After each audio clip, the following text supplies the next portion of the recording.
ठंड इतनी थी कि घर से बाहर निकलना मुश्किल हो जा रहा था और बच्चे स्कूल जाने से डर रहे थे। लेकिन उनके डर की वजह सिर्फ ठंड नहीं थी, वो बच्चे क्लास टीचर सीमा मैडम के खौफ में थे। एक दिन पहले स्कूल में कुछ ये हुआ था।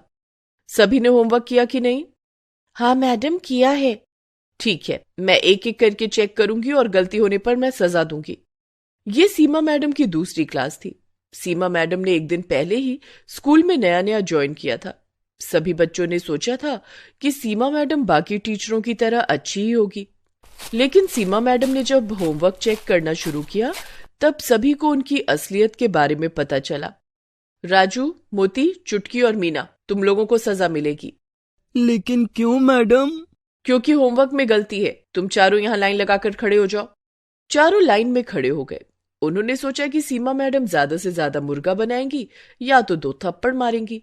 लेकिन सीमा मैडम के दिमाग में तो कुछ और चल रहा था। बाहर बर्फ गिर रही थी। सीमा मैडम बाहर से बर्फ लाई और चारों के स्वेटर के अंदर घुसा दिया। इतनी कपकपाती ठंड में स्वेटर के अंदर बर्फ जाने से चारों के चारों जोर जोर से चिल्लाने लगे। बहुत ठंडा है। मैडम, मैडम बर्फ निकाल लीजिए मैडम, हमसे और गलती नहीं होगी। लेकिन सीमा मैडम ने हंसते हुए कहा, बर्फ तो मैं नहीं निकालूंगी और कोई नहीं निकालेगा। ये सजा याद रहनी चाहिए, तब जाकर तुम लोग सुधरोगे। और हाँ, ये बात अगर घर पर किसी को बताई तो और ज्यादा सजा मिलेगी। सारे बच्चे बहुत डर गए। राजू, चुटकी, मोती और मीना चारों ठंड से कांपते हुए अपनी अपनी जगह पर बैठ गए। क्लास खत्म होने के बाद सीमा मैडम बाहर चली गई। तब बाकी बच्चों ने चारों के स्वेटर से बर्फ निकाल दिया। उनको थोड़ी सी राहत मिली।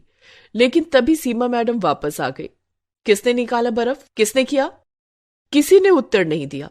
मेरे मना करने के बावजूद तुम लोगों ने स्वेटर से बर्फ निकाला। तुम सब सजा के ही लायक हो, सबको सजा मिलेगी। ये बोलकर सीमा मैडम ने सभी के स्वेटर में बर्फ घुसा दिया और शाम तक घर लौटते लौटते सभी को जुकाम हो गया।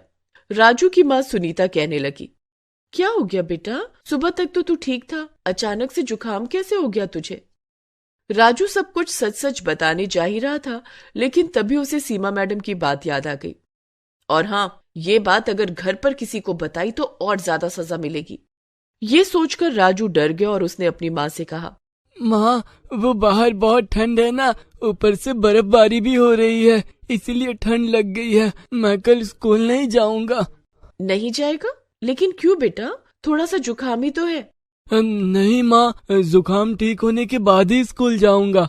नहीं बेटा, एग्जाम सर पर है, अभी स्कूल जाना ही होगा। सुनीता ने राजू की बात नहीं मानी। उसने सोचा कि राजू छोटा है इसीलिए बहाना बना रहा है। अगले दिन राजू स्कूल गया। बाकी बच्चे भी स्कूल आ गए। वो सभी सीमा मैडम के खौफ में थे। आज भी सीमा मैडम आएंगी और हमसे कुछ ना कुछ करवाएंगी। मुझे तो बहुत डर लग रहा है, पता नहीं आज क्या होगा। कुछ देर बाद सीमा मैडम क्लास के अंदर आई और कहा, बच्चों, आज पढ़ाने का मूड नहीं है, आज मैं आराम करूंगी। राजू, चुटकी यहाँ आओ और मेरे पैर दबा दो। सीमा मैडम कुर्सी पर बैठ गई। राजू और चुटकी पैर दबाने लग गए। अरे अच्छे से दबाओ, ताकत नहीं है क्या? मैडम, मुझे जोर की भूख लगी है। तुम लोग टिफिन लाए हो ना? हाँ मैडम, लाए हैं। हाँ, तो एक एक करके मेरे सामने टिफिन ले आओ। जिसका खाना मुझे अच्छा नहीं लगेगा उसे सजा मिलेगी। ये सुनकर डर के मारे सभी बच्चों के हाथ पैर ठंडे पड़ गए। बच्चों ने अपना अपना टिफिन लेकर लाइन बना लिया। लाइन में सबसे आगे टीना थी। उसने सीमा मैडम को टिफिन खोल कर दिया। उसमें पूरी सब्जी और गाजर का हलवा था। अरे वाह, पूरी सब्जी और गाजर का हलवा, बहुत बढ़िया, खाकर देखती हूँ।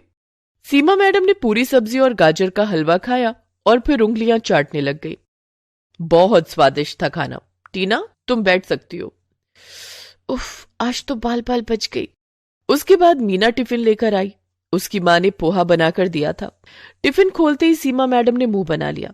अरे छी छी छी, सारा मूड खराब कर दिया। पोहा कौन खाता है यार? पोहा क्यों लाई है? मीना डर डर कर बोलने लगी, मुझे पोहा पसंद है मैडम, इसीलिए माँ ने बना कर दिया है।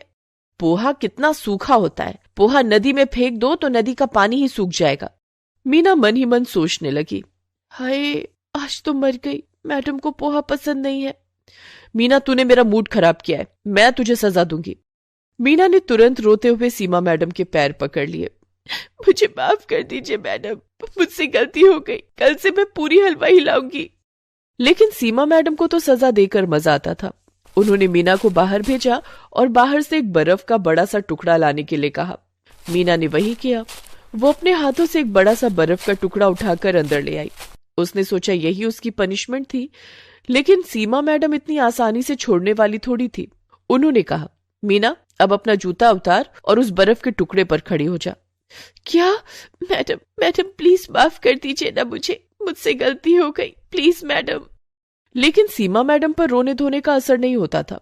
उन्होंने मीना को नंगे पैर उस बर्फ के टुकड़े पर खड़ा करके ही दम लिया और उसके बाद एक के बाद एक बच्चों की टिफिन खोलती गई और एक के बाद एक बच्चों को सजा मिलती गई। अंत में सीमा मैडम ने चुटकी और राजू का खाना भी खाया, लेकिन खाना पसंद न आने पर उन्होंने उन दोनों को भी बर्फ के टुकड़े पर नंगे पैर खड़ा कर दिया और फिर डंडे से सभी को मारने लगी। गंदा खाना लाते हो स्कूल में? तुम्हें शर्म नहीं आती? इतनी ठंड में नंगे पैर बर्फ पर खड़ा होना ही बहुत बड़ी बात है। ऊपर से उन्हें मार भी पड़ रही थी। बेचारे बच्चे ये कैसे सह पाते। मीना बेहोश हो गई और गिर पड़ी।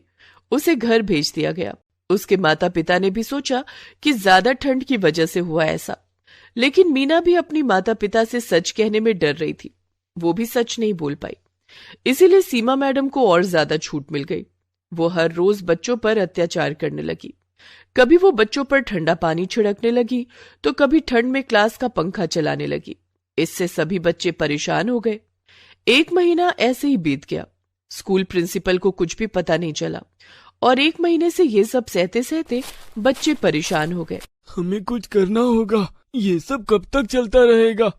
लेकिन हम क्या करेंगे राजू? मैडम बहुत शातिर है। हम बाहर कुछ भी बोलेंगे तो कौन हम पर यकीन करेगा? हाँ, मम्मी पापा सोचेंगे कि हम स्कूल न जाने का बहाना बना रहे हैं। हाँ, ये सही कहा, हमें दिमाग लगाना होगा। राजू घर चला गया और उसी दिन विदेश से उसके चाचा लौट आए। उन्होंने राजू को एक पेन दिया। ये क्या चाचा, आप विदेश से मेरे लिए केवल एक पेन लाए हो? ये ऐसा वैसा पेन नहीं है राजू बेटा, ये देख, इसमें कैमरा है। लिखने के साथ साथ सब कुछ इसमें रिकॉर्ड भी होगा। ये सुनते ही राजू के दिमाग की घंटी बजने लगी। अगले दिन वो पेन लेकर स्कूल चला गया और अपनी जेब में पेन को रख दिया। पेन का ऊपरी हिस्सा बाहर निकला हुआ था और उसी हिस्से में कैमरा लगा हुआ था। आज भी रोज की तरह सीमा मैडम सबको डांटने मारने लगी और अंत में वो रोज की तरह सबको सजा देने पर उतर आई। उन्होंने आज तो हद ही पार कर दिया। उन्होंने सभी बच्चों को बाहर बर्फ में निकाल दिया और बर्फ पर सुला दिया। कुछ देर बाद क्लास में लौटने के बाद सभी बच्चे खांसने छींकने लगे और 10-12 बच्चे बेहोश हो गए।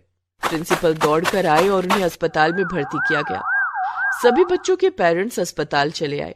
लेकिन ये सब हुआ कैसे? हाँ, सभी एक साथ बीमार कैसे पड़ गए?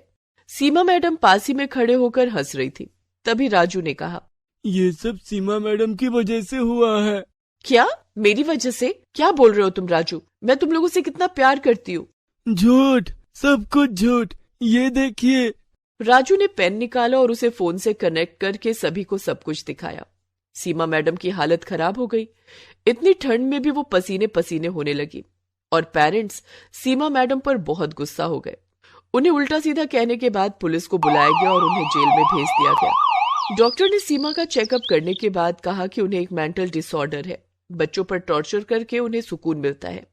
कोर्ट ने उन्हें 20 साल की सजा दी और ये भी घोषित कर दिया कि 20 साल बाद भी उन्हें कभी भी कोई भी स्कूल नौकरी नहीं दे सकता। ऐसे ही राजू की होशियारी से बहुत सारे बच्चों की जान बच गई और सीमा जेल में सड़ने लगी। अदिति 9वीं क्लास में पढ़ती थी। वो काफी मोटी थी। उसे मूली के पराठे बहुत पसंद थे। मूली के पराठे खा खा कर वो और भी ज्यादा मोटी हो गई थी। उसके मूली के पराठे खाने की आदत से सब परेशान थे। अदिति बेटा, जल्दी से नाश्ता कर लो, स्कूल की बस आती ही होगी। माँ, आपने नाश्ते में क्या बनाया है? आज तो मैंने आलू के पराठे बनाए हैं। माँ, आपको पता है ना कि मुझे मूली के पराठे कितने पसंद हैं। आप मूली के पराठे क्यों नहीं बनाती? मैं स्कूल तभी जाऊंगी जब मुझे मूली के पराठे खाने को मिलेंगे। अदिति बेटा, अभी तो गर्मियों का मौसम है। मूली का सीजन तो ठंड में आता है। ठंड का मौसम आने दे, तुझे मूली के पराठे बनाकर खिलाऊंगी। प्रॉमिस? प्रॉमिस बेटा। अदिति उस दिन आलू के पराठे खाकर और वही लंच में लेकर स्कूल चली जाती है, लेकिन उस दिन से वो ठंड के आने का इंतजार करने लगती है। अक्टूबर का महीना था। अदिति जल्दी से अक्टूबर के खत्म होने का इंतजार करने लगती है। नवंबर से ठंड शुरू हो जाएगी, तब बाजार में मूली आ जाएगी और मम्मी मुझे मूली के पराठे बनाकर खिलाएगी। अदिति दिन गिन रही थी। कुछ दिनों के बाद अक्टूबर का महीना खत्म हो गया और नवंबर का महीना शुरू हो गया था। अदिति एक दिन स्कूल बस से घर लौट रही थी, तभी उसने घर के पास देखा कि सब्जी वाला ठेले पर मूली बेच रहा था। उस दिन घर जाकर उसने अपनी माँ से कहा, माँ, बाहर सब्जी वाला ठेले पर मूली बेच रहा है, चलो ना मूली खरीद लो।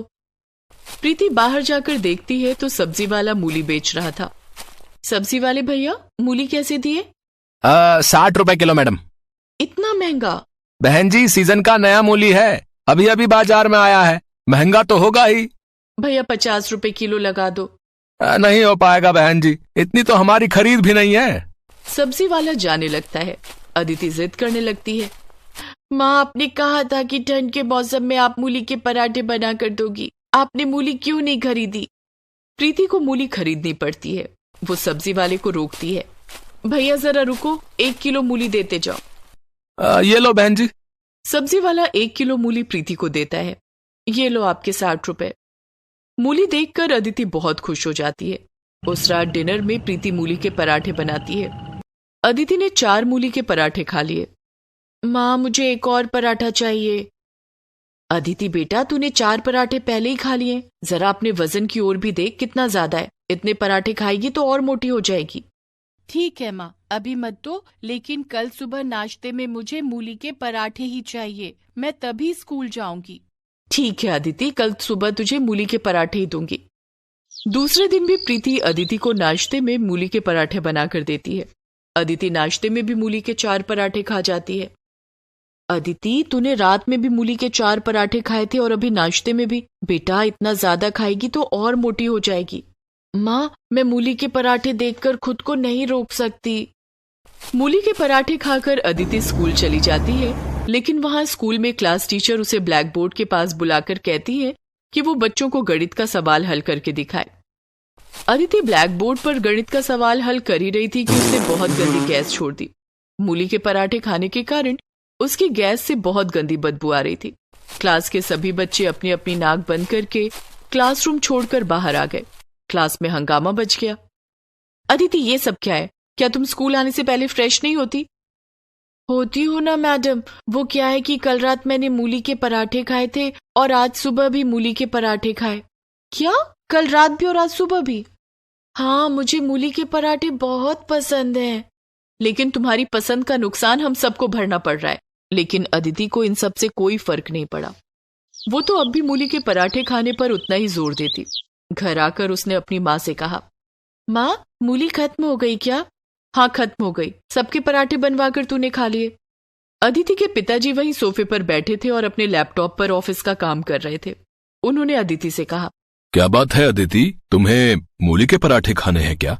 हाँ पापा। ठीक है, मैं अभी ऑनलाइन ऑर्डर कर देता हूँ, 10 मिनट में मूली आ जाएगी।